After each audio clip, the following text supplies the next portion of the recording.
Assalamualaikum warahmatullahi wabarakatuh.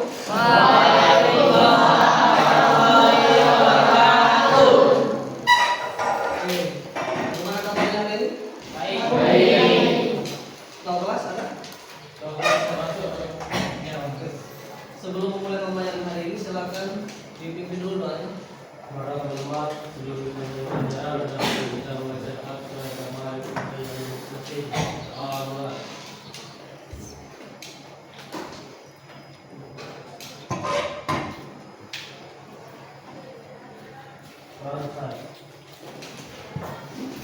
Apa absen dulu ya? Aditya, Ajeng, oke. Alvin, Anda Ramadan, Arifin,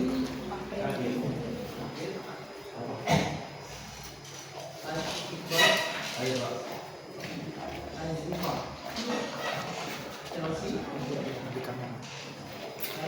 Rida, Erika, Fahri, Ihsan, Intan, Yusef, Karisma, Emdina, Enrico,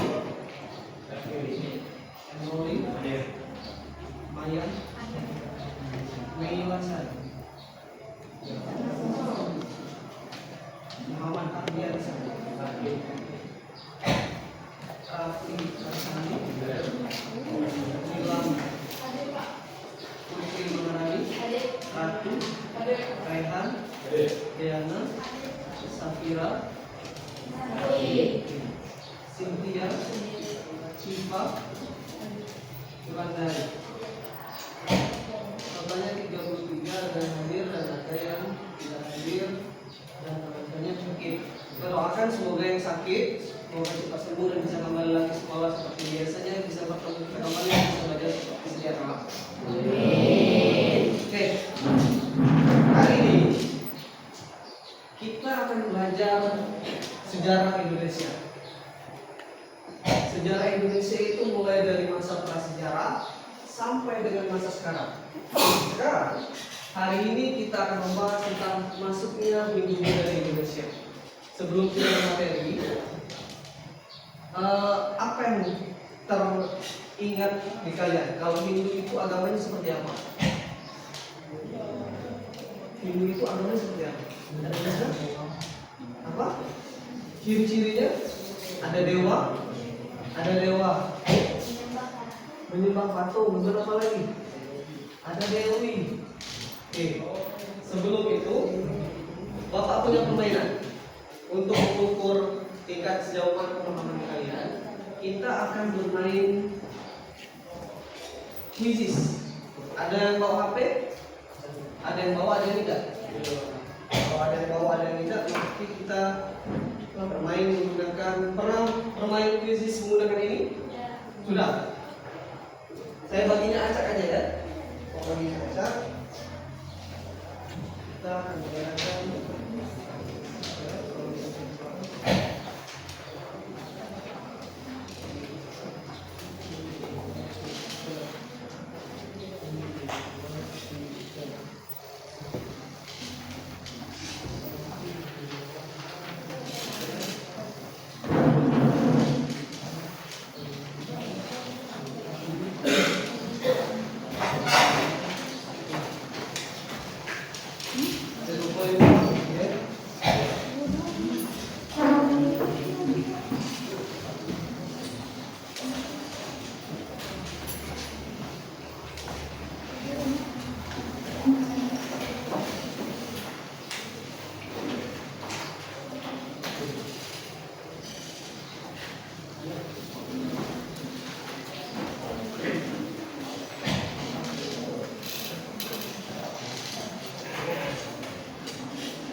Bisa main aja? Kurang berapa? Kurang paham. adalah lembar jawaban. Kalau kalian lihat di bagian atas, ada bagian D, ada bagian C, ada bagian B, dan bagian A. Ini menjawab antara A, B, C, dan D. Kalau kalian menjawab D, artinya D-nya di atas. Setiap siswa berbeda. Ada yang D-nya seperti ini, ada yang D-nya seperti ini, ada yang D-nya seperti ini. Bisa dilihat di lembar papernya, ada kan? Bisa. Kalau ini agama Hindu lahir dan berkembang di negara apa? Kalau kalian di sini bisa lihat, kalau D diangkat D-nya, nanti jawabannya nanti Bapak scan. Ya, beda-beda. Ada yang D-nya seperti ini diangkat ya. Paham? Paham. Oke. Bisa. Kalau Bapak bilang angkat, semuanya diangkat. Kalau Bapak bilang sudah selesai, silakan ditutup kembali seperti ini. Ditutupnya, jangan dibuka, dia akan terbaca lagi. Oke?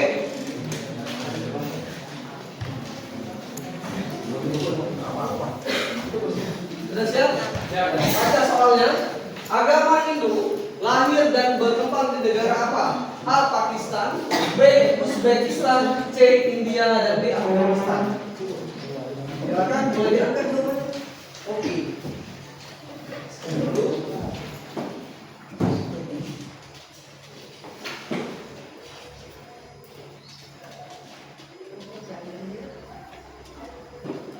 Dari dulu.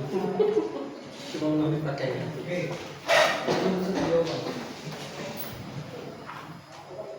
Oke, jawabannya adalah agama Hindu itu lahirnya di Indonesia. Oke, selanjutnya. Pertanyaan selanjutnya. Proses masuknya pengaruh Hindu Buddha di Indonesia dibawa oleh para pedagang India yang singgah ke wilayah Indonesia. Pernyataan tersebut merupakan inti dari teori Brahmana, kolonisasi, Waisa, Ksatria.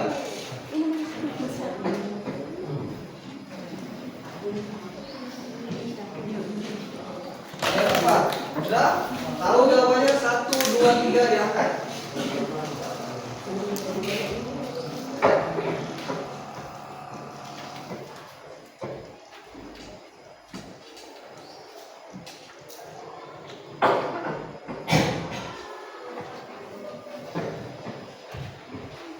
Jawabannya adalah Waisa. Oke, dalam apa? Kita ini sebelum kita memulai, Bapak ini tahu sejauh mana pemahaman kalian. Artinya kita nanti akan membahas tentang mungkin teori ini belum dibahas kan materinya baru. Jadi kita akan bahas teori Brahmana, nanti kita akan bahas teori Waisa dan Ksatria. Oke, selanjutnya teori arus balik yang dikemukakan oleh F.D. Bos menyatakan bahwa proses masuknya pengaruh budaya Hindu-Buddha ke Indonesia terjadi karena peran aktif yang dilakukan oleh A. golongan Ksatria. Ini seperti lagi, yang tadi lagi, golongan Ksatria, Brahmana, Waisa atau bangsa Indonesia. Pernah dengar FDK Bos? Sudah tahu? Angkatan, angkat jawabannya. 1, 2, 3. Kita 5 soal ya. Oke.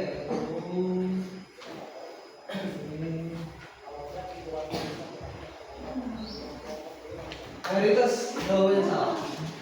Jawabannya adalah teori arus balik itu adalah bangsa Indonesia. Oke, selanjutnya dalam oke. Artinya kita akan belajar ini juga.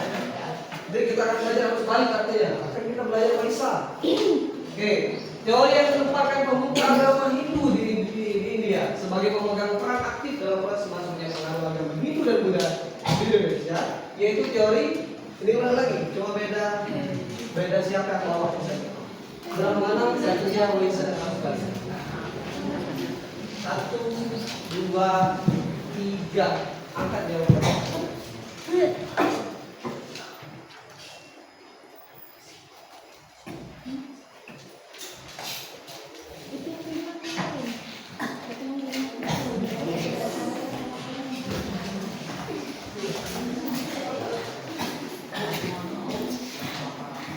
Jawabannya adalah teori arus balik.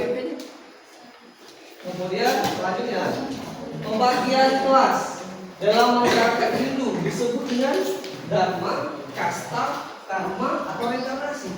Mungkin kalian pernah dengar kata dharma, pernah dengar kata kasta, pernah dengar kata karma, pernah dengar kata reinkarnasi.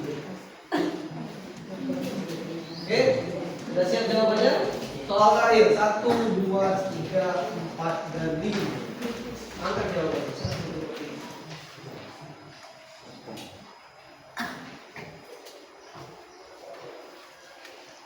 Oke. Jawab. Ya, mayoritas jawabannya adalah kasta. Oke, kita cukup ya sampai di sini. Kita akan ini ada 10 soal sebenarnya. Kita cukup pada kelima karena kita akhiri kuis. Nah, dari hasil ini bahwa artinya kita akan memulai pembelajaran ini mulai dari awal, mulai dari masuknya agama Hindu dan Buddha. Yang membawa agama Hindu Buddha itu siapa sih? Yang membawa agama Hindu Buddha ke datang Indonesia itu melalui apa dan bagaimana caranya akan kita bahas hari ini dan akan kalian bahas sendiri nanti. Sebelum memulai itu ada Bapak tadi melihat di atasnya ada namanya Aditya, ada namanya Ajeng, ada namanya Mayang, ada namanya Ratu, ada namanya Cynthia, dan lain sebagainya. Pernah tidak kalian di dalam yang memilih nama itu, pernah tidak kalian membayangkan arti nama saya itu apa sih sebenarnya? Pernah tidak? Ada tidak nama-nama kalian itu hubungannya dengan agama Hindu dan Buddha? Tahu ini siapa? Dewa. Dewanya dewa apa? Dewa. Di belakangnya ada matahari. Dewa matahari. Siapa namanya? Dewa Indra. Ada lagi? Asura. Dewa Surya. Betul, Dewa Surya. Dewa ini Surya, tapi ada nama lain. Namanya ada di sini, ada di absen namanya. Namanya ini adalah Aditya. Oh. Ini adalah dewa matahari namanya Aditya. Jadi nama-nama ini merupakan akulturasi budaya. Akulturasi budaya itu adalah percampuran dua kebudayaan yang menghasilkan kebudayaan baru dan tidak meninggalkan kebudayaan yang lama. Untuk bisa sebelum kita nanti kan akan diberikan tugas untuk membuat sebuah poster. Tahu poster? Nah, nanti kita akan membagi ke dalam 4 kelompok. Nanti sebelum itu akan Bapak jelaskan dulu tentang bagaimana masuknya, kemudian tentang teori-teori apa saja. Nanti kita dibagi sesuai dengan kelompok masing-masing. Kita buka video yang pertama.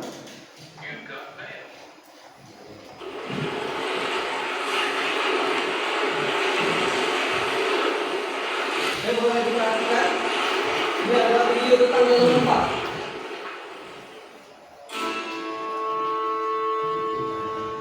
Ini adalah cerita tentang Indonesia di masa dahulu kala yang dikenal dengan nama Nusantara. Kita namanya belum Indonesia ya, baru Nusantara. Sejak zaman lampau, Nusantara telah dikenal sebagai daerah penghasil rempah-rempah, komoditi utama dalam perdagangan internasional di masa itu.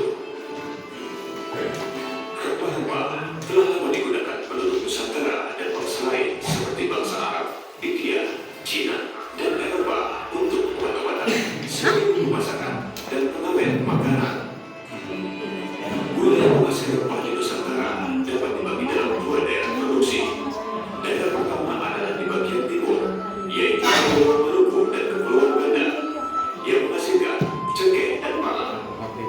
Sementara di wilayah barat, yang terdiri atas Pulau Sumatera, Jawa, dan Kalimantan sebagai daerah penghasil lada. Emporium atau pusat perdagangan terbesar pada masa itu adalah Malaka,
Jadi jalur rempah itu adalah jalur perdagangan yang ada di Nusantara. Indonesia belum ada. Nama Indonesia itu ada setelah awal-awal sebelum kita merdeka. Tapi pada masa awal-awal Indonesia prasejarah ke masa Hindu-Buddha itu namanya Nusantara. Kenapa Nusantara?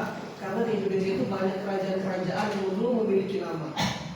Oke, ini tentang jalur rempah. Jalur rempah itu adalah jalur perdagangan yang membawa rempah-rempah dari Indonesia atau dari wilayah Nusantara ke wilayah luar. Luar itu mana saja? Ke India, ke Cina, ke Arab. Pembawanya lewat apa? Pembawanya lewat kapal. Ini namanya jalur maritim. Oke. Nah, karena ada perdagangan itu, maka muncul yang namanya interaksi sosial. Interaksi sosial antara penduduk asli dengan penduduk yang datang. Nah, dari mana saja dan apa saja orang-orangnya, kita akan mengambil video ini. Yo guys, jumpa lagi di Topik Indonesia. Pada episode kali ini kita bakal membahas mengenai proses masuknya agama Hindu dan Buddha ke Indonesia. Bagaimanakah agama Hindu dan Buddha bisa masuk dan menyebar di Indonesia? Untuk menjawab pertanyaan tersebut, kurang lebih ada 4 teori yang dapat menjelaskannya guys. Teori tersebut adalah teori berpada, teori kesatria, teori manusia, dan teori arus balik. Sebenarnya ada satu teori lagi, yaitu teori samudera yang dikemukakan oleh Van Weber. Namun teori ini terbilang lemah dan tidak sekuat 4 teori lainnya. Oke guys, langsung saja teori pertama, teori Waisya. Teori yang dikemukakan oleh N.G. Cromini menyebutkan bahwa golongan Waisya itu beragama yang berperan aktif menyebarkan agama Hindu dan Buddha di Indonesia. Hubungan dagang antara India dan Indonesia sudah berlangsung sejak abad 1 Masehi. Kepulauan Indonesia merupakan jalur laut perdagangan dari Tiongkok menuju Timur Tengah ataupun sebaliknya. Pada mulanya, para pedagang India berlayar untuk berdagang. Pada masa itu, jalur perdagangan hanya ditempuh melalui jalur laut, dan mereka menggunakan kapal layar untuk menuju destinasi perdagangan. Hal ini menyebabkan mereka bergantung pada musim angin dan kondisi alam. Bila musim angin tidak memungkinkan, maka mereka akan menetap lebih lama dan menunggu musim yang baik. Sembari menunggu angin laut yang membantu pelayar menuju kampung halamannya di India, para pedagang India pun singgah beberapa bulan di Indonesia. Interaksi yang cukup lama antara pedagang India dan penduduk pribumi secara tidak langsung turut mempengaruhi sistem kepercayaan masyarakat itu yang masih memegang kepercayaan animisme dan dinamisme. Para pedagang tersebut memperkenalkan agama Hindu maupun Buddha ke masyarakat pribumi. Para pedagang tersebut juga banyak yang melakukan perkawinan dengan penduduk pribumi, dan melalui perkawinan tersebut mereka memperkenalkan kebudayaan India yang kental dengan agama Hindu. Meskipun teori ini cukup kuat, namun juga ada beberapa sanggahannya guys. Yang pertama adalah golongan Waisya ini tidak dapat menguasai bahasa Sanskerta dan huruf Pallawa, di mana bahasa dan huruf tersebut digunakan pada kitab Veda.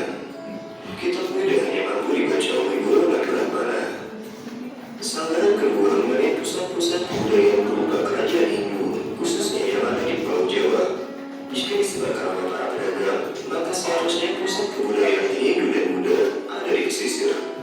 Namun fakta menunjukkan kerajaan Hindu letaknya di pedalaman Pulau Jawa. Teori Brahmana. Teori ini dikemukakan oleh Joseph Adler. Menurut sejarah Belanda ini, masuknya agama Hindu dan Buddha disebarkan oleh golongan Brahmana atau pemuka agama. Menurut Van Der, para Brahmana datang dari India ke Indonesia atas kedatangan pemimpin suku dalam rangka melegitimasi atau meresmikan diri mereka sehingga setara dengan raja-raja di India. Sebelum masuknya agama Hindu dan Buddha ke Indonesia, sistem kemasyarakatan sekitar masih memegang sistem adat, di mana kepala suku adalah pemimpin masyarakat guys. Jika ditelusuri dari kerajaan Hindu pertama di Nusantara yaitu Kerajaan Kutai, maka agama Hindu disebarkan sekitar abad 4 Masehi. Berdasar teori ini yaitu pengamatan terhadap peninggalan kerajaan-kerajaan di Indonesia, khususnya prasasti yang tertulis, di mana huruf Pallawa terukir dalam prasasti dan berbahasa Sanskerta. Brahmana adalah satu-satunya golongan yang mampu menguasai bahasa Sanskerta dan huruf Pallawa. Teori ini juga memiliki salahnya guys. Meskipun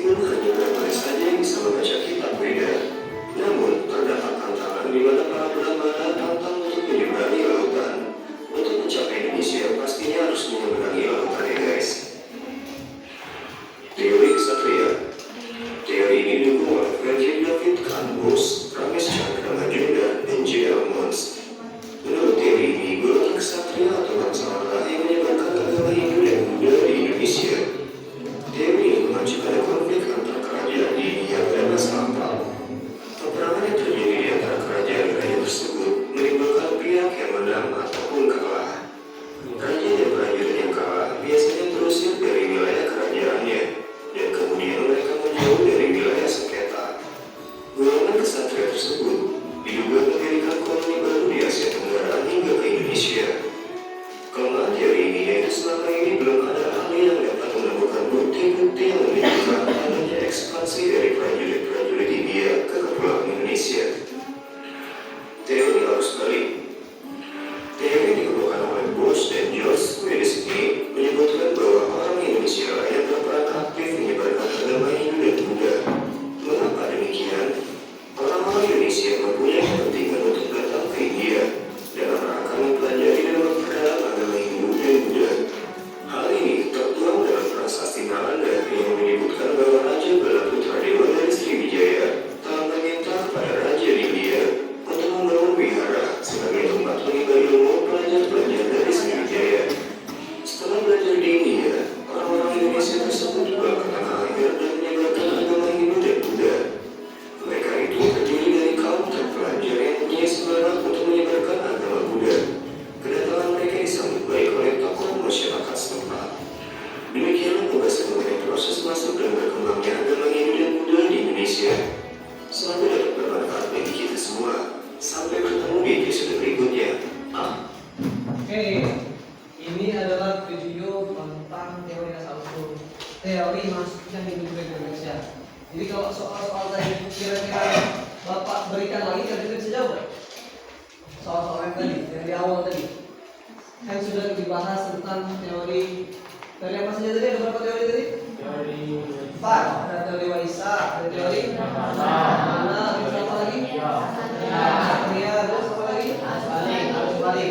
Oke, teori Brahmana itu adalah teori yang menjelaskan tentang bahwa agama Hindu Buddha itu yang membawakan adalah orang-orang dari golongan pendeta. Kalau dia Waisa, artinya para pedagang. Kalau dia ksatria, itu adalah para bangsawan atau para tentara.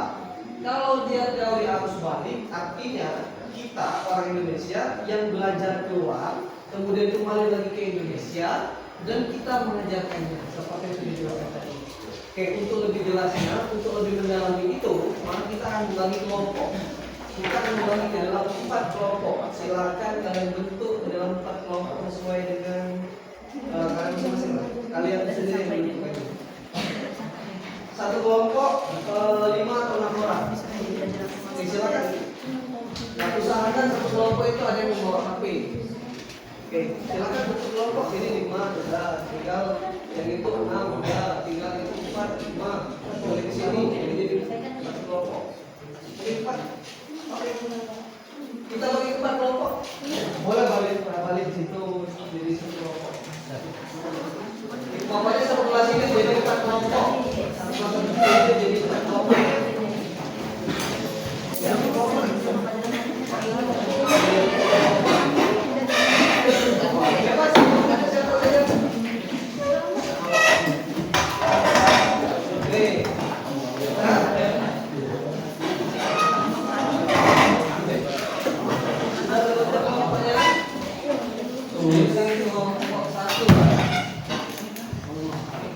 Ya, betul. Ini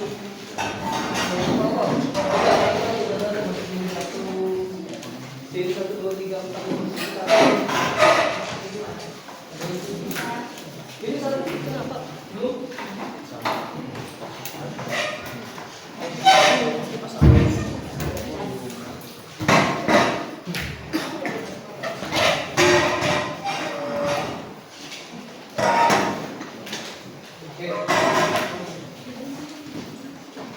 Bapak akan membagi kelompok berdasarkan teori di sini. Ini teori Brahmana. Kemudian ini teori Waisa. Ini teori arus balik.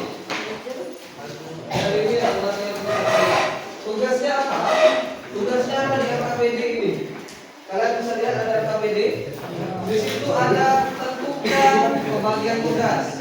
Apa saja yang dibuat di situ? Seperti yang sudah saya jelaskan tadi di awal, bahwa kalian akan menjadi seorang detektif. Kalian akan menjadi seorang yang menelaah teori yang di situ.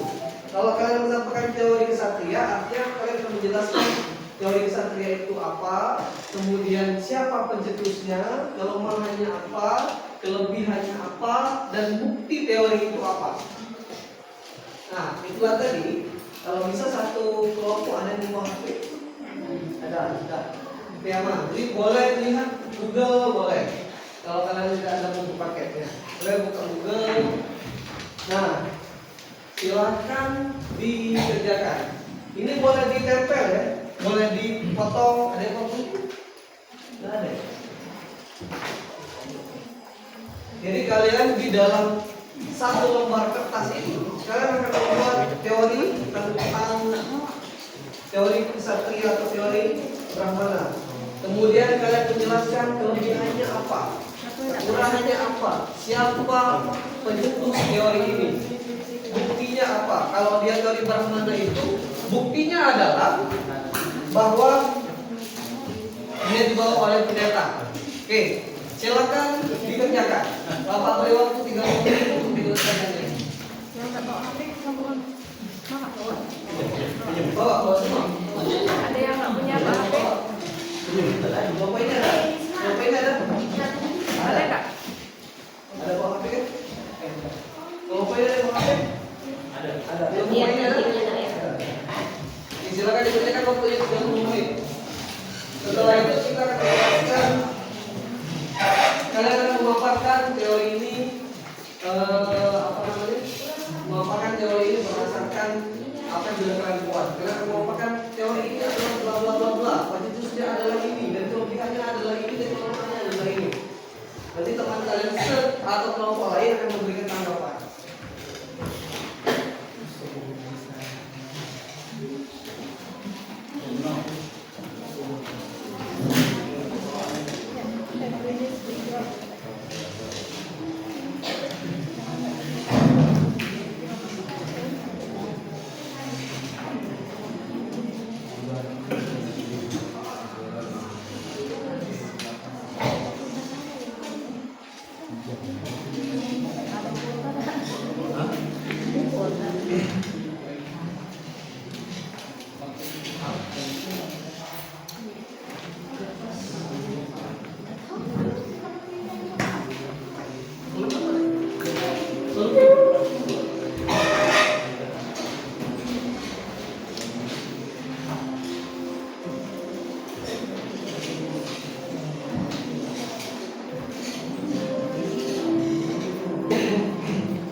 Pasang musik apa ya? Ya, tidak terlalu kosong. Saya boleh menuliskan semua yang perlu saya selesaikan. Atau mau jadi terus boleh? Pak, itu lagu ini Pak, biar kami belajar sampai sekarang. Boleh? Lagu apa?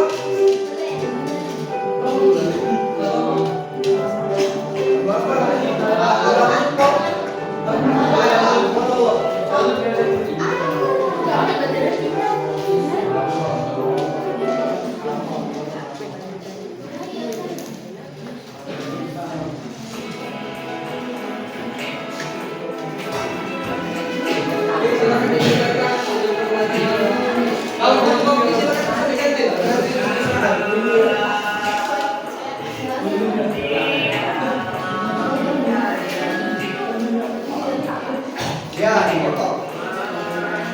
Boleh dipotong.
silakan. Mas yang tadi di video kan ada tiga, ada tokoh-tokohnya itu. Desain visual itu kalau kalian seandainya kamu katakan nama dulu gambar ya gambar bukti dan kaitan itu adalah teori. Ada lagi bukti.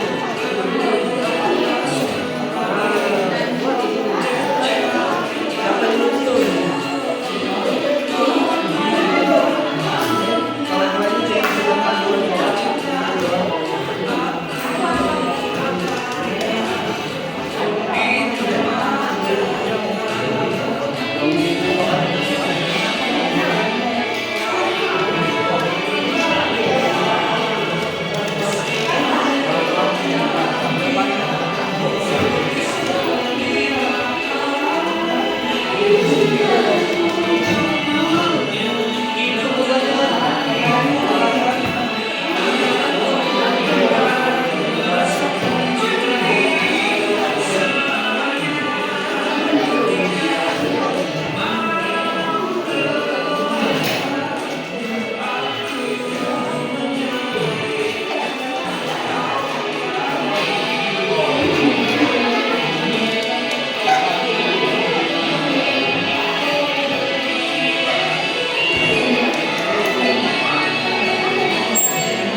Ada yang mungkin, ada yang nulis.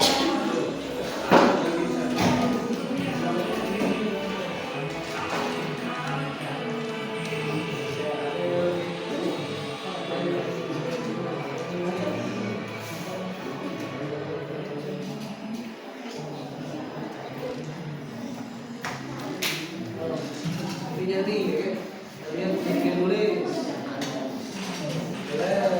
Biar semuanya bekerja.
Ada sayap kan?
Apa lagi? Apa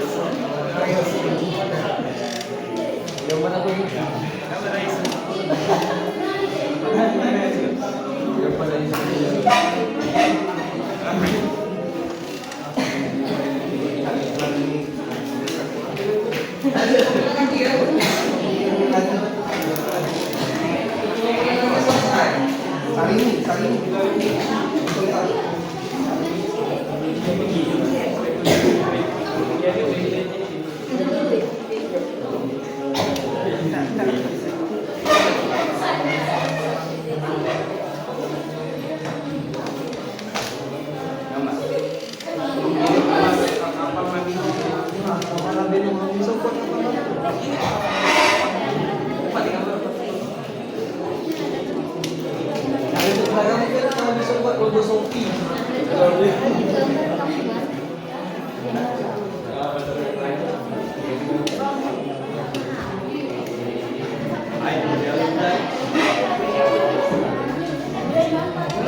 Gambar lah.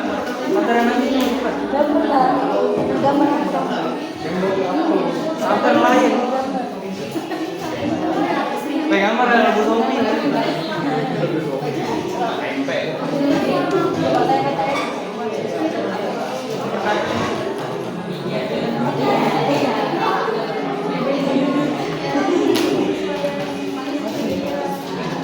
Ada orang ini yang sampah. Sampai itu baru. Ya tahu iya. Kalau tuh gambar kapal laut. Agak kapal siap.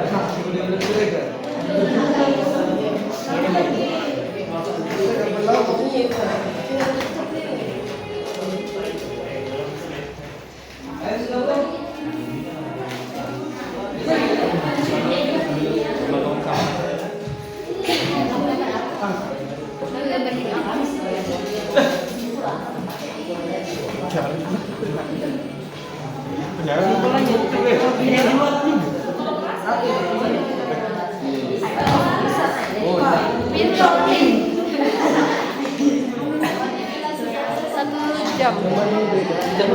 Beda.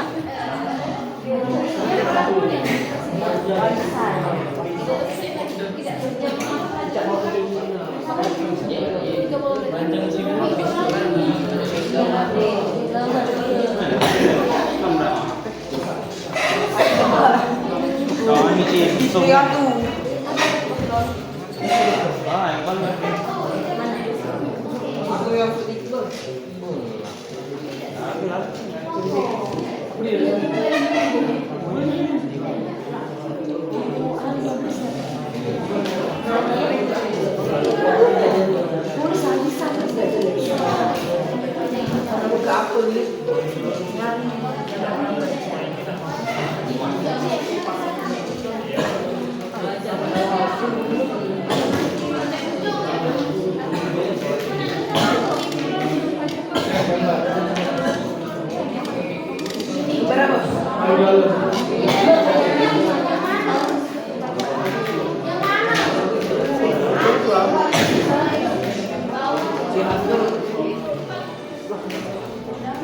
Nah, ini lah wajah.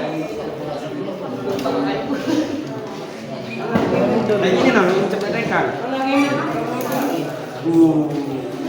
Calon.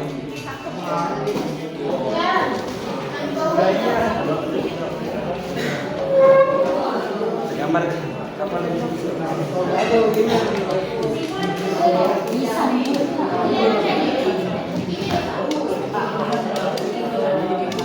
Mudah deh.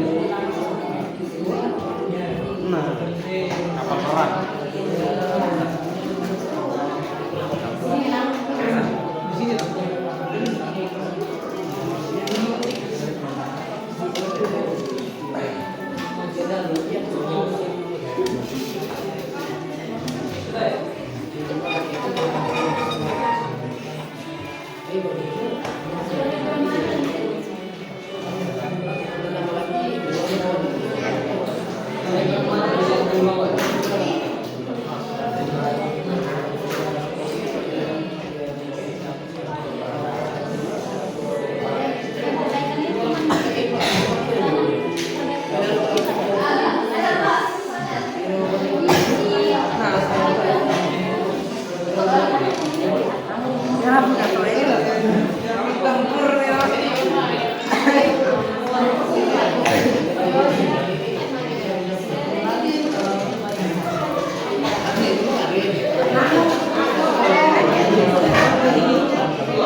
Dewi ya?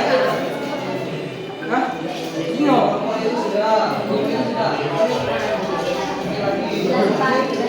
Lagi.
Bukan dia kan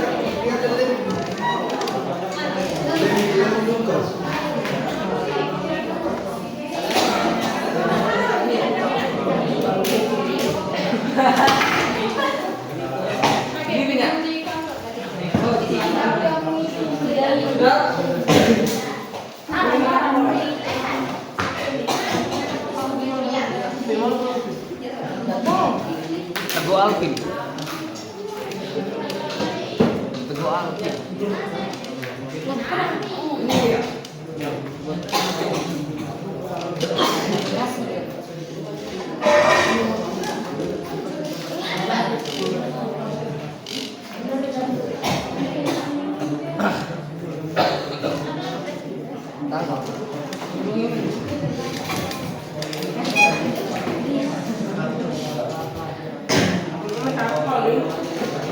Kamu gambar apa? Gambar apa kamu?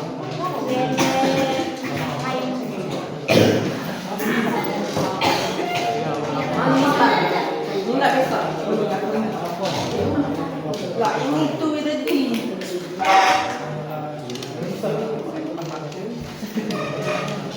sudah belum dikit ya bisa kasih gambar dikasih variasi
Kalian pernah main TTS tidak? Apa dia? Pernah main TTS?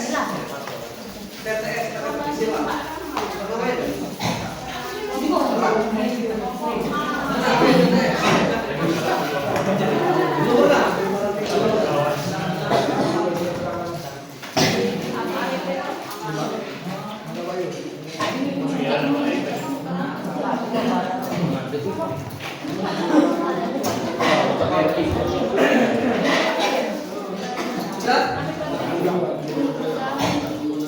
Oke, kalau sudah, jadi lah ya. Kalau tulisannya sudah, variasinya nanti saja. Oke, jadi simpan dulu. Masing-masing kelompok akan memaparkan hasil dari pembuatan poster kalian. Dipegang saja, temannya bisa memegang dan ya ini. Ya, di meja saja ya, di bawah ini. Ya, dipegang, mungkin dikasih tahu teman-temannya. Oke, teman satunya menjelaskan bla bla bla. Teori ini adalah teori kemudian kelompok lain mendengarkan agar informasi yang mereka berikan itu bisa kalian terima. Karena semua ini kita masih belum selesai lagi. Kita yang waktunya, kalau waktunya mencukupi, kita kan tesnya menggunakan TTS. Pernah main TTS? Nah, kita main ini. TTS ini dia harus seperti ini.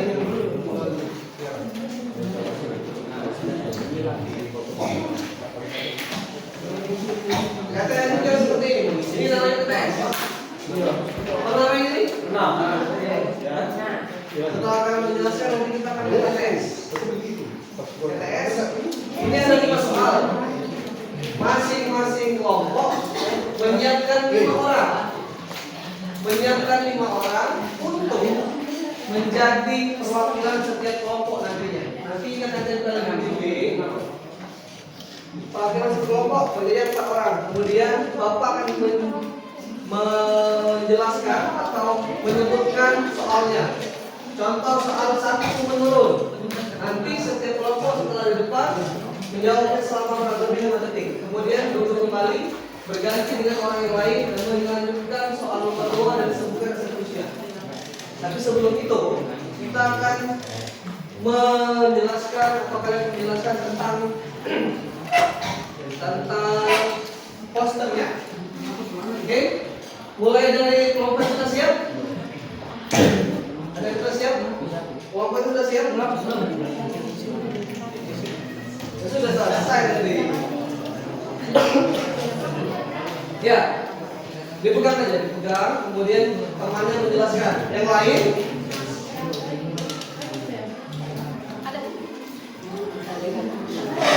Ya, berdiri. Yang lain tolong dengarkan. Yang lain tolong dengarkan. Mbak. Ini apa? Nah. Ada. Oh, ini.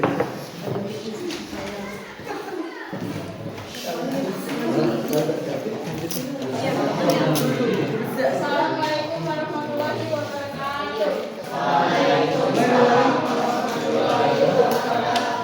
Kami di sini akan menjelaskan teori arus balik. Teori arus balik merupakan yang menjelaskan penyebaran siswa di Indonesia. Dikelompokkan pertama kali oleh mereka melebihan teori arus balik yaitu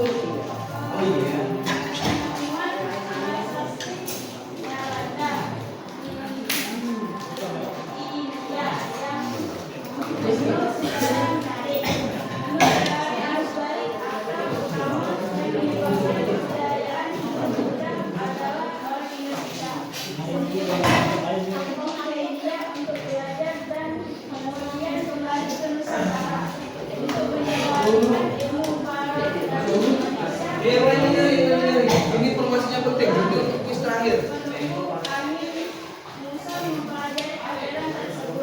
Kemudian mereka mengajarkan kepada masyarakat di tanah air. Menurut teori arus balik, penyebaran itu sudah terjadi karena orang aktif. Penduduk Nusantara yang pergi ke India untuk belajar ajaran agama dan kebudayaan Islam. Pengetahuan mereka kembali ke Indonesia dan menyebarkan di kalangan masyarakat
poster yang sudah mereka buat?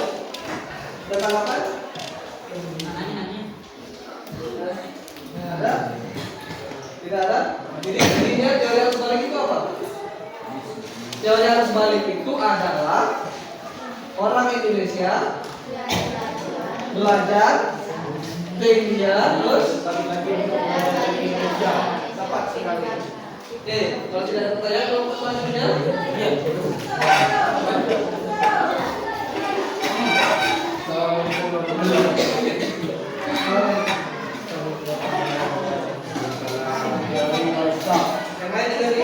Penjelasan teori Waisa. Teori Waisa menyatakan bahwa pengaruh suku dan budaya masuk ke Indonesia dibawa oleh para pedagang India. Menurut Waisa, menurut teori ini, para pedagang ini berdagang di secara dan taat dan menuju angin Luzon untuk kembali. Mereka berinteraksi dengan penduduk lokal, menyeberangkan agama, budaya dan bahkan melakukan perkembangan campuran. Teori ini dibentuk oleh Henry Ford. Kelebihan dan kelemahan teori Waisa. Kelebihan teori Waisa: Indonesia merupakan jalur perdagangan yang strategis sehingga datangan pedagang India sangat sedikit terjadi. Kekurangan teori Waisa: golongan Waisa umumnya tidak menguasai bahasa kata dan aksara Pahlawa yang digunakan dalam kitab suci Hindu Buddha. Bukti teori Waisa. Bukti utama teori Waisa adalah keberadaan kampung keliling di beberapa wilayah di Indonesia yang merupakan perkampungan para pedagang India yang menetap dan berinteraksi dengan penduduk lokal. Kesimpulan teori Waisa adalah bahwa agama dan kebudayaan Indonesia disebarkan di Indonesia oleh para pedagang India asal Waisa melalui interaksi beragam, pernikahan dan pemukiman sementara. Oke, sudah? Oke, bukan dulu. Ada yang perlu di agak kurang insert, ada yang ada tanggapan? Tidak ada. Teori Waisa tadi menyatakan tentang bahwa yang membawa agama Hindu Buddha ke Indonesia dibawa oleh para pedagang. Tadi ada kampung keling gitu. Keling itu artinya apa? Kampung keling. Hitam. Ya, hitam. Jadi orangnya kulit hitam kok bisa keling? Kampung keling itu isinya orang-orang India. Kalau orang India itu identifikasi kulitnya berwarna hitam. Ya, dua. Tuh, kampung keling. Selanjutnya oke. Kelompok teori Brahma. Assalamualaikum warahmatullahi wabarakatuh. Teori Brahmana. Teori Brahmana dikemukakan oleh J.K. van Leur, seorang ahli sejarah dari Belanda. Menurut teori ini, penyebaran agama dan kebudayaan Hindu ke Indonesia dilakukan oleh para Brahmana, yaitu golongan pendeta atau kaum cendekiawan dalam masyarakat Hindu dan Buddha. Kelebihan dari teori Brahmana: 1. Masuk akal secara historis. 2. Didukung oleh bukti prasasti. 3. Penyebaran berlangsung damai. 4. Sesuaian dengan kedudukan sosial Brahmana. Kelemahan dari teori Brahmana itu: 1. Tidak menjelaskan cara Brahmana datang ke Indonesia. 2. Mengabaikan peran golongan lain. 3. Terlalu berpusat pada India. 4. Tidak sesuai dengan semua bukti sejarah. Buktinya yaitu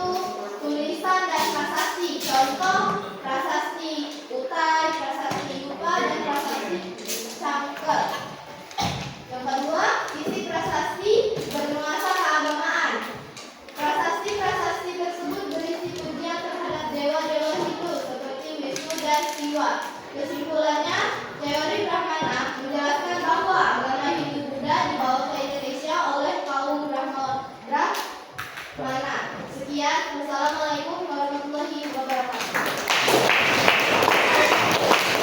Mana tadi menyatakan apa? Yang membawa agama Hindu Buddha siapa? Pendeta. Pendeta. Siapa pencetus teorinya? JK Pan? Jadi menurut teori itu bahwa para Brahmana atau pendeta itu datang ke wilayah Indonesia dan menyebarkan agama Hindu dan Buddha.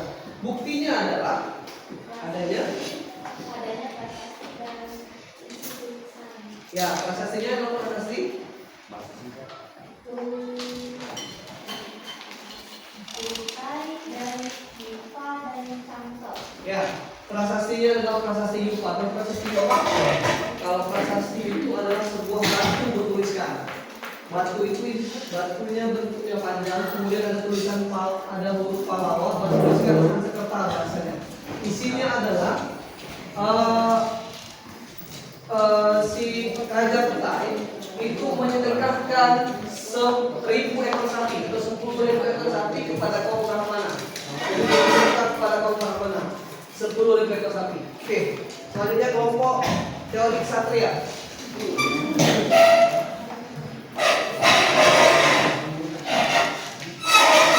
Assalamualaikum warahmatullahi wabarakatuh. Waalaikumsalam. Teori Ksatria. Teori Ksatria menjelaskan bahwa maksudnya pengaruh Hindu Buddha ke Indonesia dibawa oleh para kasta Ksatria India, yaitu kaum bangsawan dan prajurit perang yang berfungsi karena kewalahan dalam peperangan di India. Pencetus utama teori Ksatria adalah Cornelis Christian Brand yang didukung oleh tokoh seperti Mahajuti dan J.R. Mahajuti. Proses penyebaran para ksatria melarikan diri kemudian mendirikan koloni wilayah baru dan menciptakan agama secara kebudayaan yang mereka buat. Teori ini juga mengaitkan peran ksatria dalam cerita klasik Jawa di mana ksatria dari luar wilayah menikahi putri raja lama untuk mendapatkan kekuasaan. Kelebihan teori ini didukung oleh adanya kisah klasik Jawa tentang pernikahan antara ksatria asing dan putri raja lokal yang sering ditambahkan menjadi dasar pendirian kerajaan baru.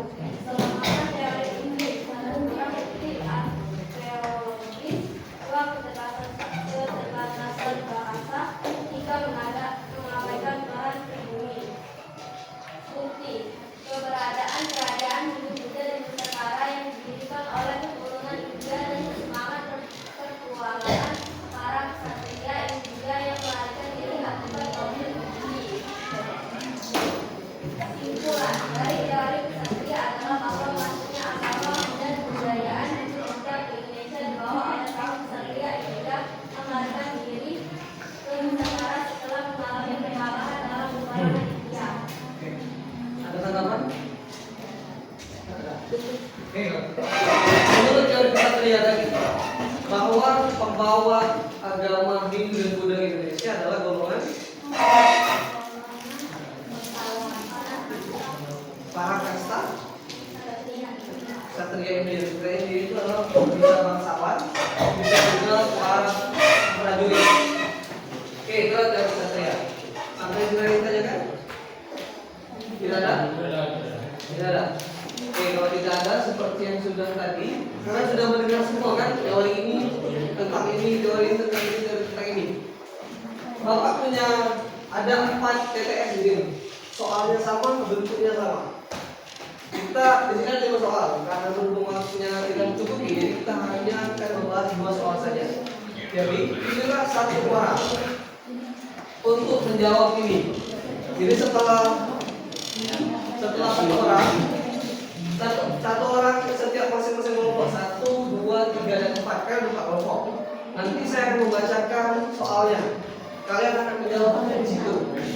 Setelah selesai dijawab kurang lebih 5 detik, kalian akan kembali lagi ke kelompoknya. Setelah soal kedua, nanti 1 orang maju lagi, membalas lagi kemudian dijawab. Oke, silakan perwakilan 1 orang untuk maju ke depan.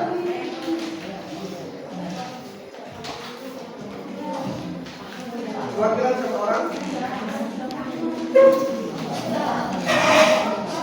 Oke, ini kita mulai dari kelompok 1, kemudian kelompok 2 di belakang, kelompok 3 yang belakang kelompok 4 di depan. Oke. Boleh lanjut Mas? Satu orang perwakilan. Dua orang boleh, skema boleh. Ayo cepat. Cepat selesai. Ayo satu orang. Tenang, kelompok 4 berdiri di sini, kelompok Ini Bang Mamat. kelompok 2 berdiri di situ.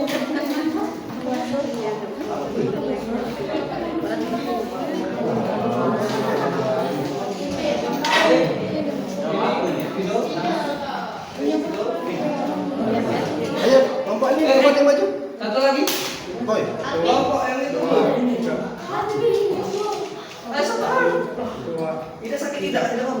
Tidak sakit tidak. Tidak ada suntik tidak ada suntik.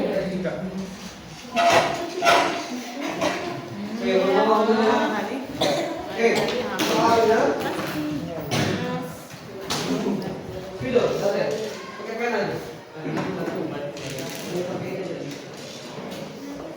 Oke, jawab nomor 1 menurun. Bisa dilihat 1 menurun, ini 1. Ya, 1 menurun. Soalnya adalah teori yang berpendapat bahwa pengaruh hindu Buddha dibawa oleh prajurit dari India. Nama teorinya teori apa?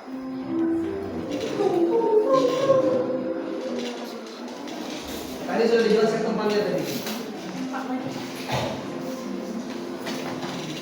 Awalnya K, S, Sekolah. Tadi sudah dijelaskan. Makanya tadi Bapak bilang berlari. Dengarkan. Ayo. Makanya tadi Bapak bilang kalian dengarin penjelasan temannya tadi.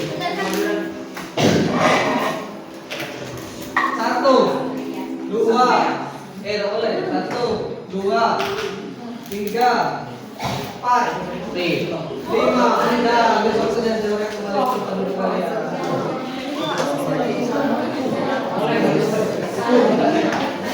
Bisa. Saya singkatan. Kalau di ini salah satu tim yang melawan Indonesia, KSA, Kerajaan Saudi Arabia.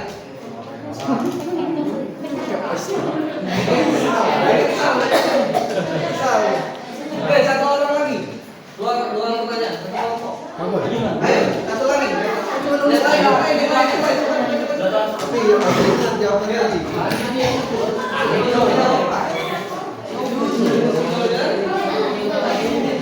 Satu lagi. Selanjutnya. Ini kelompok 40.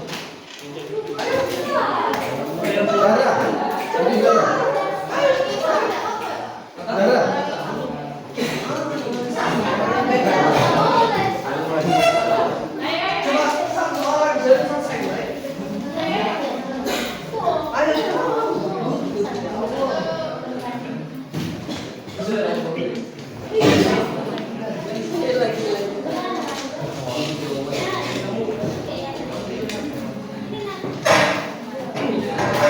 Oke, pertanyaannya adalah nomor 2 mendatar. Kira-kira 2 mendatar? Ya, 2 mendatar. Soalnya adalah bahasa yang digunakan selain aksara Pallawa untuk menulis prasasti Yupa. Tadi sudah dijelaskan.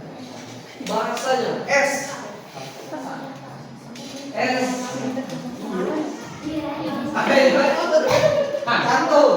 2, 3.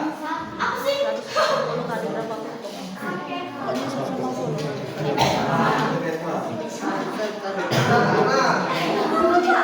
Satu, 2, 3, 4, 5. Makin selesai. Enak katanya. Oke, kembali lagi.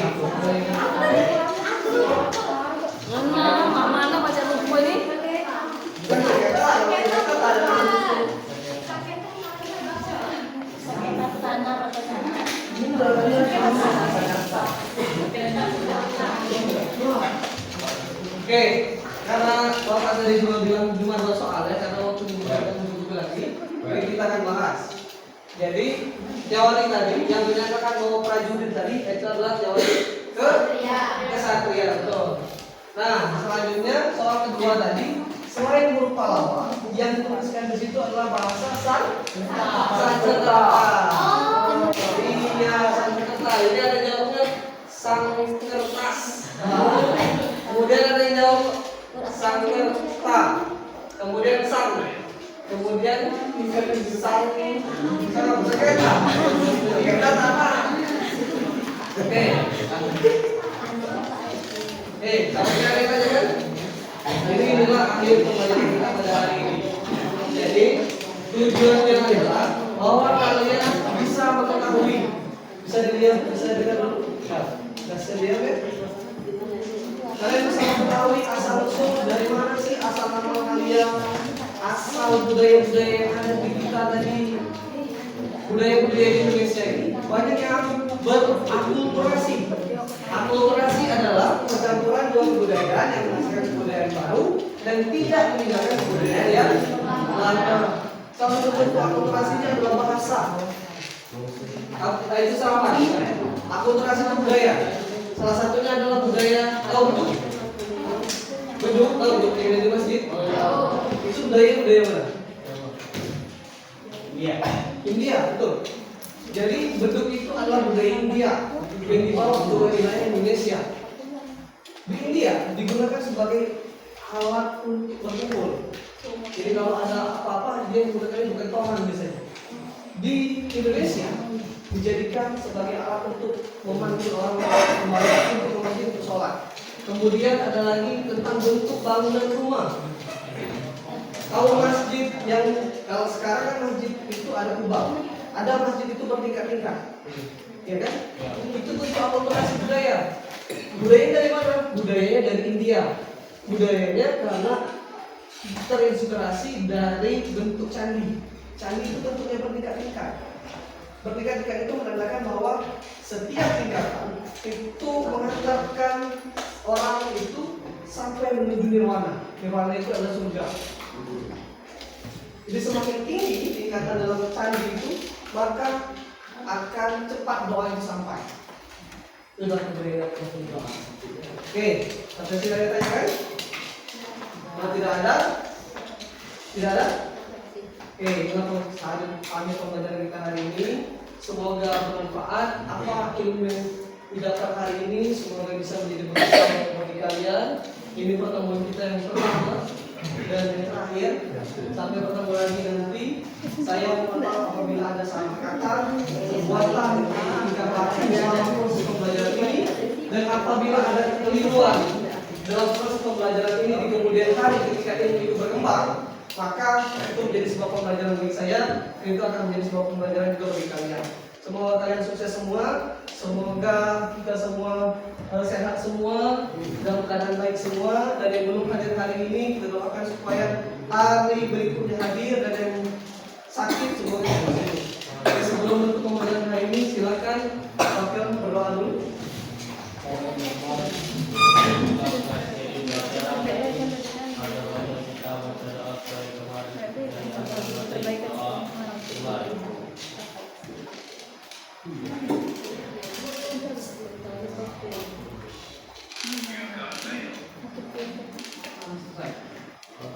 Oke, untuk sekian pembelajaran hari ini. Nanti refleksinya mungkin bisa menggunakan kertas nanti di lain hari.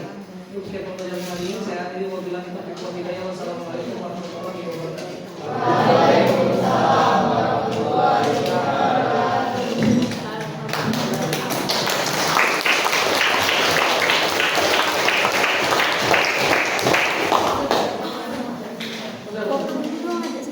Oh boleh, kita foto dulu lah ya.